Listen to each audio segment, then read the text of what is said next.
Hello, everyone. Welcome to my channel. In this video, I will show and tell you how you can disable Facebook from Instagram on your iPhone. Write whether my solution helped you. Did you manage to do so? If you have any questions, please write in the comments, and I will be sure to read and answer. Please subscribe to the channel. Put likes.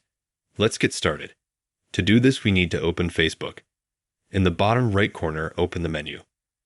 In the upper right corner, click Settings and Privacy. See More in Account Center.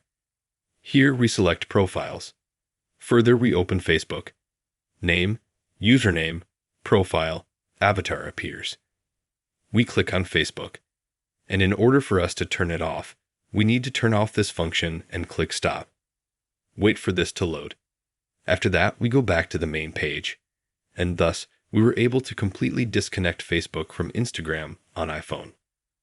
Also, this method works on absolutely any device, both on Android and iPhone on tablet, no matter where. If you liked this video and helped you, write your solution.